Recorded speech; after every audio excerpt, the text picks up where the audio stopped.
ini kita dipertemukan lagi. Allah Subhanahu Wa Taala akan menambah umur kita. Alhamdulillah, kedudukan panjang umur kita itu kita duduk di atas ketaatan kepada Allah Subhanahu Wa Taala. Ini suatu rahmat Allah, kurnia Allah Subhanahu Wa Taala yang sangat besar. Allah Taala beri kesihatan, Allah Taala beri berbagai nikmat kepada kita. Lalu kedudukan kita pula di atas rahmat Allah yang sangat besar. Hingga kata Sayyidina Ali, kalau Allah berjihad, lalulah kamu berkata Alhamdulillah bila kamu selesai kedudukan kamu dengan ibadah dan kebaikan. Lalu bila kamu nak keluar tu yang keluar daripada kebaikan tu, maksudnya kita duduk sembahyang berjemaah, selesai sembahyang berjemaah, katakanlah pada diri kamu itu Alhamdulillah, Alhamdulillah. Kerana mudah-mudahan tanda kita bersyukur pada Allah Subhanahu rahimahullah ta'ala. Allah pusing balik kepada kita, maksudnya keesokan hari Allah buat begitu juga pada kita. Itu tanda kita bersyukur pada Allah Subhanahu ta'ala. Itu dibahaskan oleh para ulama. Kalau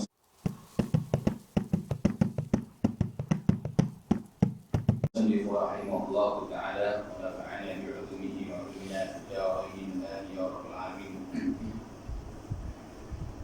Adapun kita putus surat kita Al-Bani surat 19 itu kita membicarakan qala al-muallif rahimahullah ta'ala nafa'ana bi'ulumihi wa ulumina ya Rabbil alamin.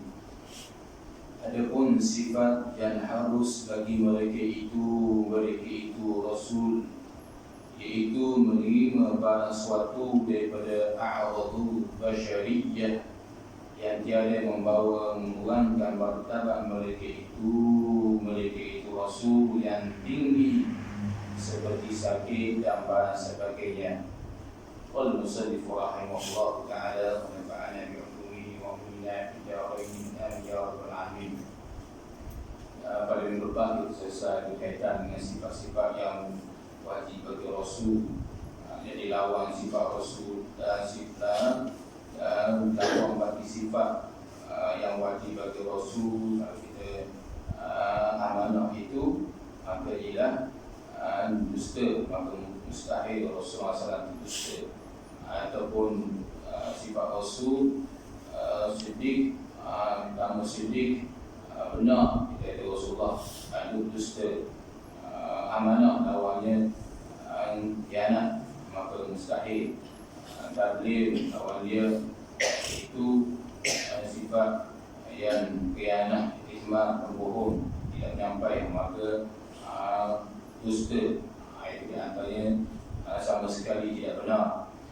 Dan begitu juga itulah sifat yang mustahil, yang wajib bagi Rasul juga, iaitu fatanah cerdik. Maka kita kata tidak cerdik, maka mustahil bagi Rasul itu. Jadi sebab apa dalil wajib pada sekalian sifat yang empat itu? Kerana jikalau Nabi SAW Rasul itu dusta, khianat, menyembunyi, nescaya ini maksiat. Nescaya jawapan ini jadi maksiat. Kalau Rasul itu tidak ada sifat amanah, sifat tabligh, sifat-sifat yang wajib bagi dia, tak ada sifat itu, maka Rasul itu dikatakan sebagai maksiat yang jadi menyebabkan tidak menjadi taat kepada semua makhluk Allah. Ada maknanya manusia itu mustahil bagi Rasul ada sifat itu. Kalau sifat-sifat yang lawan, sifat yang wajib itu di antaranya sedikit sebanyak berkaitan dengan sifat yang wajib bagi Rasul.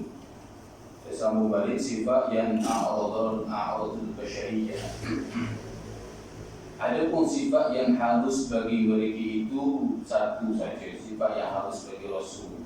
Ini kita duduklah di mana-mana, iaitu kita kena pegang pada diri kita, iaitu Rasul ini dia bersifat dengan sifat basyariyah yang harus bagi dia.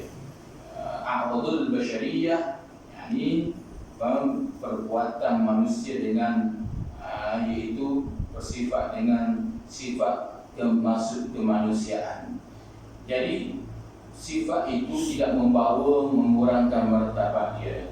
Para nabi-nabi alaihi wassalam contoh dikata seperti sakit, maka tidak mengurangkan martabat sakit dia. Kita selalu dengar cerita-cerita bahawanya Nabi Ayyub alaihissalam, bahawasanya mereka ini, dia ni sakit, sehingga habis orang lari begini, maka itu hanya rekaan. Kalau kita i'tikad begitu, maka wajib kita kena syahadah semula mengikut ahli sunnah wal jamaah. Kita kena syahadah semula, kena mengucap balik. Kalau kita i'tikad begitu, kalau kita tak i'tikad begitu tak ada masalah. Iaitu sebab mustahil bagi Rasul itu sifat yang mengurangkan martabat dia. Kalau kita tengok, iaitu para alim ulama, kita tengok tubuh kita bisa kata. Kita pun kata pada tubuh, kalau kita busuk tubuh ni, kita lalu tepi dia, busuk tubuh dia ni. Maka kalulah hak tu panggil tubuh, ataupun kita kata dia itu bukan Nabi, bukan Rasul, maka hak tu pun tak layak bagi kita. Bahkan kita kata kepada kawan-kawan kita pun tak boleh dah. Kita kata pada kawan kita pakai baju putih comel, itu pakai yang bersih, kita kata busuk sungguh, dia ni, kita kata sifat-sifat yang tidak baik dari dia, itu pun tak boleh dah. Sebab kedudukan dia bersih, maka tidak layak kita kata begitu bagi dia. Walaupun tidak berdosa, tapi pada adab, pada nisbah adab, tidak boleh kita kata begitu pada dia. Sebab kedudukan dia maksimal, semua bersih molek. Tiba-tiba kita kata dia ni sifat-sifat yang tidak baik pada dia. Ataupun kita kenal orang tu ni pada nisbah makan, dia jaga bak makan, dia cermat.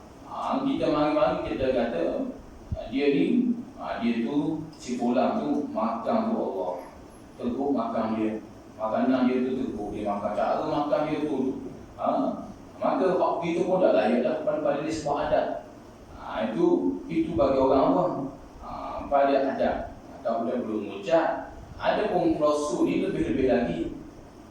Kalau kita menyatakan dia mengurangkan martabat dia, sedangkan sifat basyariyah, satu sifat yang harus bagi Rasul kita pegang buat selama-lamanya, iaitu tidak mengurangkan martabat dia. Banyak kalau kita dengar cerita begitu, kita nafi. Martabat sakit dia tidak mengurangkan darjat dia tu. Apa lagi? Biasa kita dengar kisah Nabi Musa. Dia kan kisah Nabi Musa, dia kata Nabi Musa ni dia telor. Dia sebab tu nak cakap jaga Auzubillah jadi. Dia kata Nabi Musa ni telor. Sebab itulah Nabi Harun. Kalau kita sebab kesan daripada kisah di panjang lah, Nabi Musa ni dia makan bara api tu yang disediakan oleh Fir'aun ni jahat. Jadi kita pun kata Nabi Musa ni telor. Hidup dia begitu. Ni sebab kita nak menghina ke ataupun kita orang panggil nak menghina, maka wajib syahadah semula. Itu kerana nak mengurangkan perbuatan kita kata telor, perbuatan kita kata sakit yang melampau ini mengurangkan martabat dia. Sedangkan sifat yang harus bagi Rasul, Allah tidak akan lantik seorang Rasul itu perbuatan yang mengurangkan martabat. Kita makan kadang-kadang kita ada bukan martabat kita. Kita makan kadang-kadang jatuh martabat kita. Kira siapa saja. Kita sakit kadang-kadang jatuh martabat kita. Apa lagi? Mungkin tersakit, kita kata Allah tak adil, Allah menggiring-giring. Jadi menyebabkan kurang martabat kita. Kita makan rojok, disebabkan kita lapar, kita makan. Jadi menyebabkan orang tengok, dia ni makan, Masya Allah. Jadi mengurangkan martabat kita. Martabat kita sembahyang berjamaah, martabat kita selalu jadi orang baik lah. Kita kata itu akhraf, kita dudukkan baik. Tiba-tiba kita buat perbuatan tu kurang martabat kita. Maka sifat itu boleh jadi pada orang awam. Ada pun para rasul, para anbiya, dia sama sekali tidak begitu. Mari cerita-cerita yang mengurangkan, dia jangan tepi. Itu kerana sifat para nabi, para rasul, dia tidak begitu. Sifat dia tidak begitu. Kerana diri pada dia itu tidak mengurangkan martabat para rasul-rasul alaihi wassalam. Itu di antaranya. Jadi apa kita kata dalil bagi haruh itu? Haruh sifat yang bagi rasul itu satu saja, iaitu sifat dia bersifat dengan sifat a'radul basyariyah, yang bersifat dengan sifat kemanusiaan. Maka apa dalil? Yang mana sifat kemanusiaan itu dipersifat tidak mengurangkan martabat mereka itu. Sama sekali tidak. Itu i'tiqad. Kita pegang kita. Jadi dalil dia harus rasul itu bersifat dengan sifat basyariyah. Sebab apa? Maka kita boleh lihat sebab kelihatan oleh segala para sahabat jatuh pada rasul itu seperti khabar yang sungguh. Jadi para sahabat menceritakan rasul Nabi ini makan ini. Sifat rasul, sifatnya kita. Rasulullah kerana Nabi SAW ada banyak kita tengok kerana Nabi SAW adalah Nabi SAW itu bila makan nescaya dia makan itu di antaranya makan dia mengunyah 40 kali.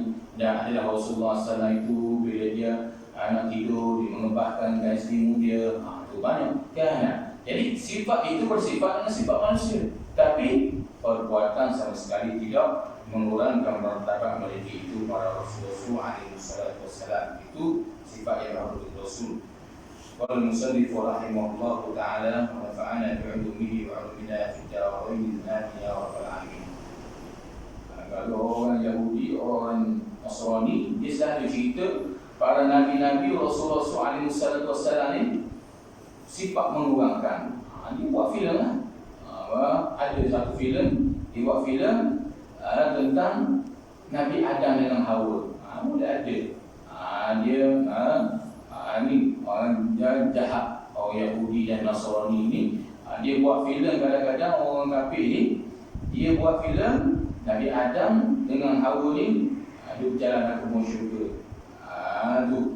Dan dia buat telanjang. Itu sifat kekurangan. Buat Nabi Adam dengan Hawa ni telanjang dalam syurga 5 hari. Dia buat cerita. Dia buat cerita filem lagi di antaranya Nabi Musa bercakap dengan Allah. Allah pun kata, suara kasar. Allah mengatakan itu, ya Musa, wahai Musa, kamu adalah kekasihku. Dia reka. Itu buat oleh Musa pun tertelanjang. Ini filem-filem ini sekadar kita tengok, maksudnya iaitu nak tahu saya berbeza itu tak apa. Sebagai keuntungan yang istiqamah, tak boleh nak begitu. Kerana dia nak mengurangkan martabat. Ada lagi. Nanti akhir zaman lagi, banyak lagi. Baru ni buat karikatur, banyak lagi. Dia semua mereka ini nak mengurangkan martabat Rasul-Rasul mereka itu. Jadi kalau kita sebagai orang Islam, kita bersifat seperti sifat itu juga, tidaklah jauh lah kita. Itu menyatakan Nabi itu bermasalah penyakit, Nabi itu gini-gini. Nabi buat salah, apatah lagi kita boleh istilah itu. Maka tidak sama sekali. Kita ahli sunnah tidak sama sekali. Kita kena pegang dia bersifat dengan a'radul basyariyah, bersifat dengan sifat kemanusiaan, tetapi sama sekali tidak mengurangkan martabat mereka itu para nabi-nabi alaihi wassalam. Itu di antaranya. Qala al-musannif rahimahullah ta'ala wa nafa'ana bi'ulumihi wa 'ulumina fid darain amin ya rabbal alamin. Demikian lagi wajib atas tiap-tiap mukallaf aqil baligh yang baru mengetahui dan mengiktikadkan bahawasanya Allah Subhanahu wa taala membangkitkan akan nabi yang ummi daripada Quraisy, diperanakan di Mekah dan dikuburkan di negeri Madinah, namanya Muhammad sallallahu alaihi wasallam, yang anak Abdullah, yang anak Abdul Muttalib, yang anak Hashim dan anak Abdul Manaf, dan disuruhkan kepada sekalian Arab dan Ajam dan jin dan manusia untuk itu membartakan syariat itu akan segala syariat Nabi-Nabi yang dahulu. Membinasa situ membatalkan syariat itu akan segala syariat Nabi-Nabi yang dahulu, iaitu penghulu segala nabi, penghulu segala manusia, dan iaitu terlebih daripada segala anbiya yang dahulu. Qala musannif rahimahullah taala wa nafa'ana bi'ulumihi wa billahi ta'ala ya rabbal alamin. Dan demikian lagi wajib atas tiap mukallaf akil balik. Yang apa perlu mengetahui? Yakni kena i'tiqad yang kuat bahawasanya Nabi ini dibangkit yang ummi. Ummi tidak membaca dan tidak menulis, tetapi cerdik pada asal. Itu maksud ummi. Ummi bagi kita bukan erti baca Al-Quran. Ummi bagi orang Melayu, orang istilah kita orang awam ni, kiralah di mana saja ikut pandangan Imam Syafi'i rahimahullah ta'ala, iaitu orang yang tidak erti baca Fatihah. Bukan ada erti baca Al-Quran itu jelas dah tu. Tapi dia ummi ialah orang yang tidak betul sebut salah satu daripada huruf Fatihah. Huruf Fatihah disebut dah betul. Ra disebut ra dalam gitu. Jadi banyak lagi lah sifat huruf Fatihah itu dikira ummi. Ummi. Ada pun ummi Nabi ini tidak membaca, tidak berbaca dan tidak menulis, tetapi cerdik. Cerdik daripada asal. Dia lahir itu cerdik dah. Pada itu Rasul-Rasul ni, pada Nabi-Nabi alaihi wassalatu wassalam. Nabi Muhammad ni daripada keturunan Quraisy diperanakkan. Quraisy ni keturunan bangsa Arab ni banyak jenis Arab ni banyak jenis kabilah. Tapi Allah Ta'ala ambil bangsa Arab yang martabat lebih tinggi sikit. Lebih tinggi mana? Bangsa Quraisy. Bangsa Quraisy ni bangsa yang martabatnya sangat tinggi. Bila Rasulullah SAW kata begitu, lalu orang kafir ni dia kuasa bangga dengan kedudukan dia, tidak beriman pada para Nabi, dan dia kuasa bangga dengan bangsa Quraisy ni. Abu Jahal, banyak lagi orang yang bangsa Quraisy yang tidak beriman ni. Sebab tu Rasulullah pun keluar sabdaan. Rasulullah kata, sesiapa yang mentaati aku walaupun dia itu Habsyian, iaitu orang nego, rambut keriting, hitam legang, walaupun dia Afrika sekalipun, keriting, rambut hitam legang, gigi putih, misal kata, maka dia taat aku, maka dia tetap dalam syurga bersama aku. Tetapi dia itu seseorang itu dia tidak mentaat aku, dia melawan aku, walaupun dia daripada bangsa Quraisy sekalipun, keturunan bangsa aku sekalipun, maka dia tetap dalam neraka. Walaupun di bangsa Quraisy sekalipun. Itu di atas itu sebut Rasulullah SAW sebut itu di atasnya. Dan diperanak di Mekah. Rasulullah ni, Nabi Muhammad kita beranak di Mekah. Kisahnya cukup panjang. Dan dikuburkan di Madinah.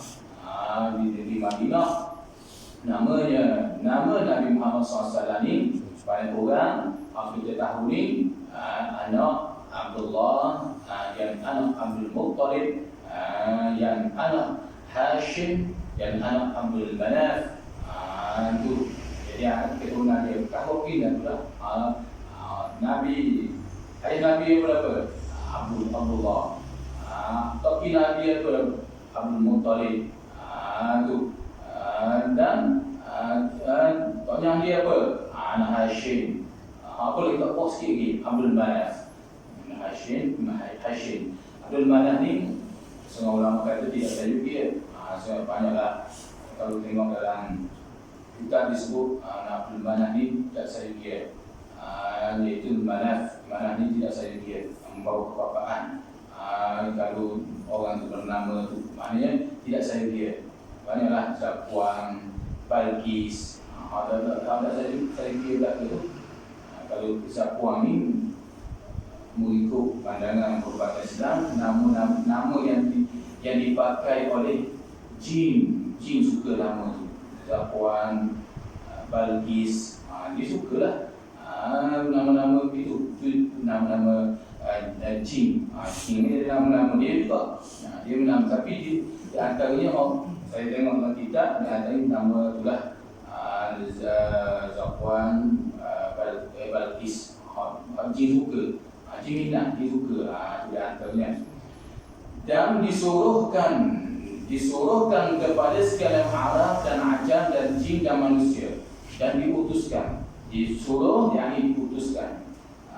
Itu disuruhkan kepada Arab, sekalian orang Arab, Ajam yang selain daripada Arab, itu mana Ajam, dan jin, sekalian jin dan manusia ini membinasakan syariat, yakni membastakan akan syariat nabi-nabi terdahulu, iaitu penghulu sekali. Itu di antaranya keutusan Nabi Muhammad SAW ini, kita kena tahu juga di antaranya untuk membantah ataupun untuk berpindah kepada syariat Nabi Muhammad SAW.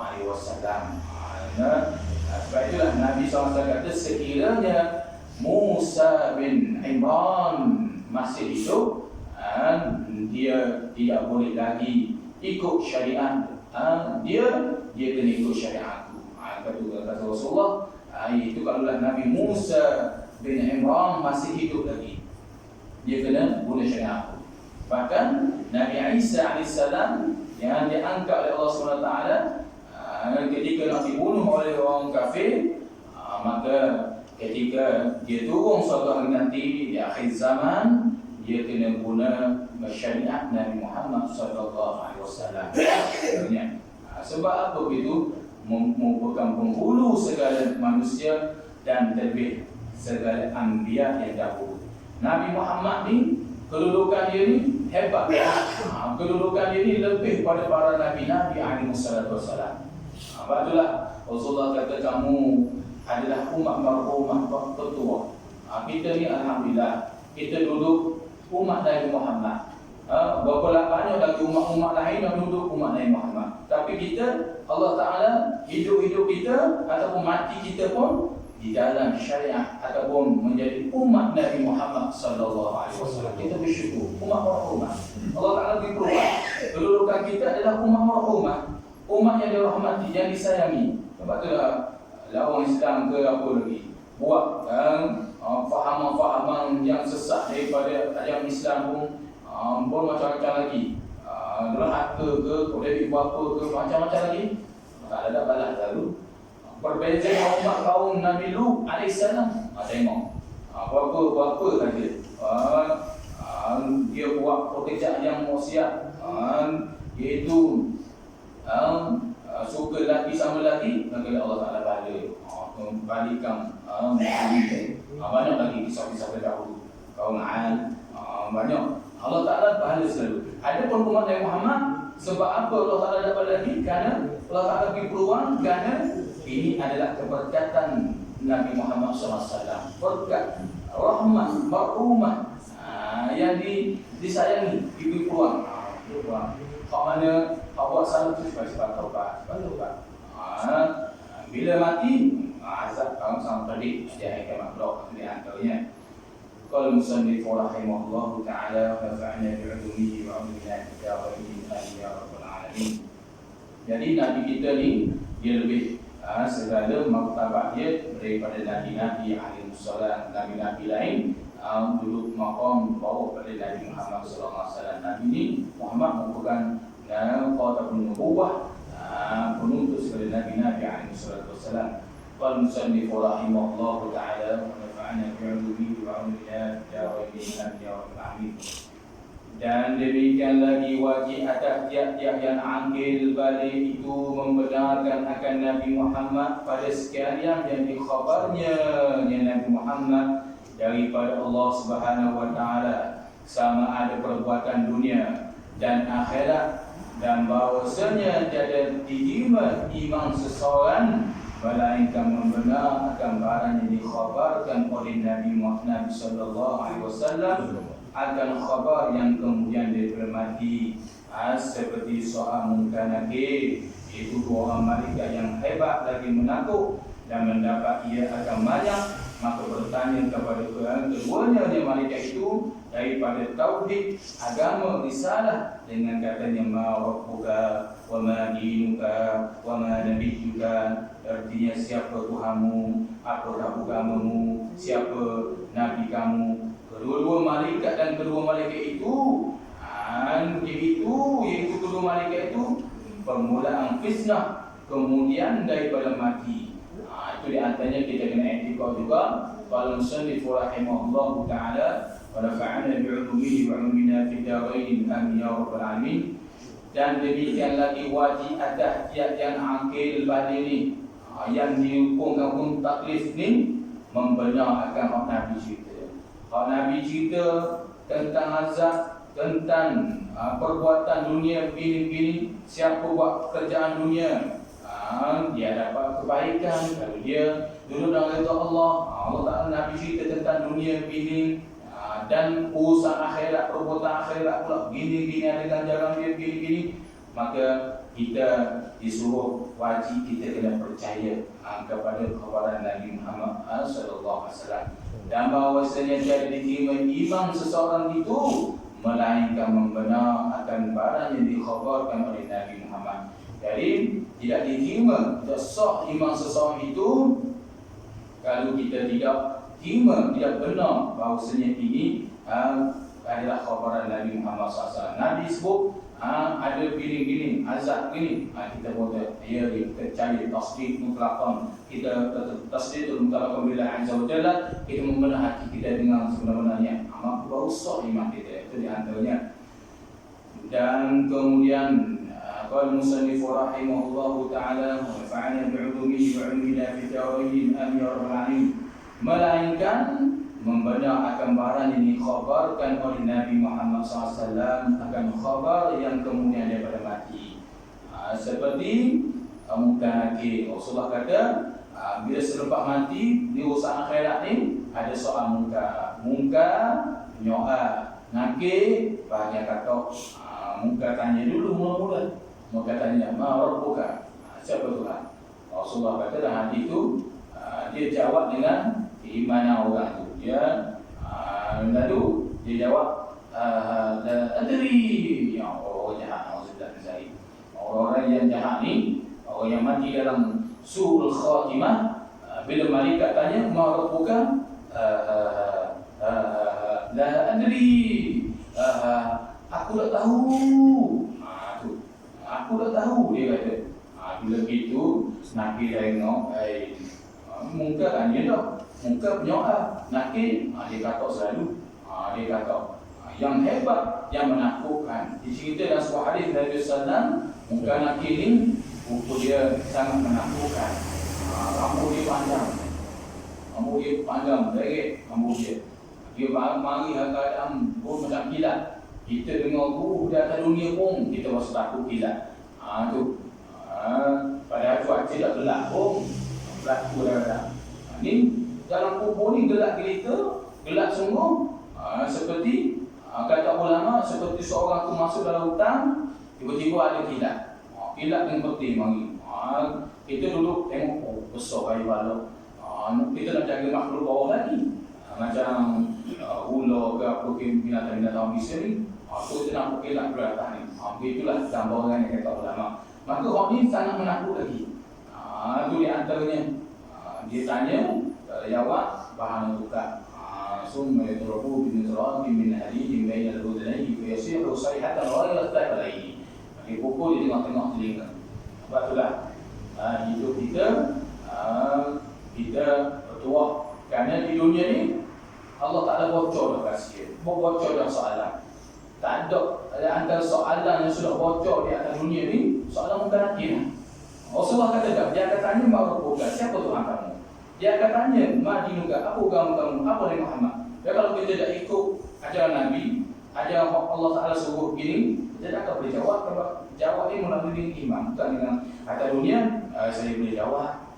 Di antaranya, maka tidak begitu. Dia jawab dengan keimanan yang ada pada diri kita. Jadi ini soalan bocor dah. Dia akan tanya apa ni? Hak ni, orang ini, ni SPM ataupun awak perlu kita jawab SPM kubur ni. Kena berhati-hati. Itu dia akan tanya, ma rabbuka, ma dinuka, wa man nabiyuka. Kita insya-Allah kalau kita betul-betul ikut Rasulullah, ikut usaha hati kita iltizam, ikut sunnah Nabi, selalu sembahyang berjamaah, iltizam, insya-Allah kita akan menjawab ini. Hati kita rendah dengan Allah, tabarruk sama dengan Allah, insya-Allah. Kata Nabi SAW, kamu akan menjawab soalan-soalan bocor ni. Soalan sudah bocor ni, itu di antaranya.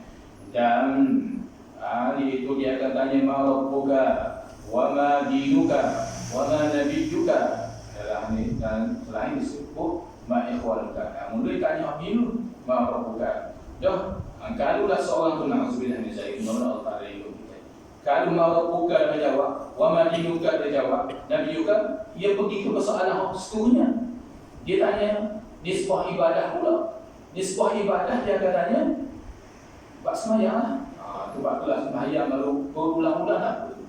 Dia akan tanya pada nisbah ibadah. Soalan yang pertama, nisbah ibadah, dia tanya puasa, dia tanya zakat, dia tanya orang lain, dia tanya buat sembahyang dulu. Dia tanya buat sembahyang. Jadi bila dah tu, dia lepas dalam kubur ular yang bernama Syujarul Afra, yang sudah kita maklum. Ular tu pada kotak, dia ceritalah Nabi SAW, muka merah, begitu juga dahsyatnya. Dan dilepas pula 70 ekor ular. Alhamdulillah misalnya. Sebablah kita tengok kadang-kadang ada banyak orang acur, tu dia betul. Banyak tak acur. Salah satunya surah Al-Baqarah, salah satunya mengikut sunnah-sunnah Rasulullah, sentiasa nangis di waktu malam. Lam ya'zirullahu yawmal qiyamah. Orang di antaranya banyak tak acur ni, baca surah Al-Baqarah, di antaranya bangun di waktu malam nangis-nangis kerana mengingati dosa, mengingati takut pada Allah. InsyaAllah Allah Ta'ala tak pelihara. Duduk dalam kubur pun sekejap saja. Dan iaitu ni bila tanya ma rabbuka wa ma dinuka wa ma nabiyyuka wa ma ini dah soalan ni, iaitu permulaan fitnah, kemudian setelah mati. Fitnah paling besar yang paling takut, dan dia selepas mati, inilah soalan bukan lagi. Fitnah paling takut Rasulullah kata, adalah kamu, Allahumma inna na'udzubika minal fitnatil qubur.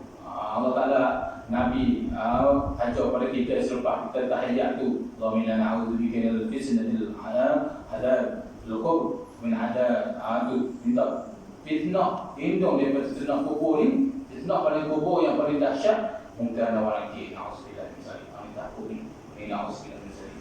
Tapi kalau yakinlah, kalau kita duduk di atas syariat Allah SWT dengan benar-benar sungguh, dengan istiqamah sungguh, insya-Allah Allah Ta'ala akan pelihara kita. Allah Ta'ala tidak akan membohongi. Ya ayyuhan nas, inna wa'dallahi haq.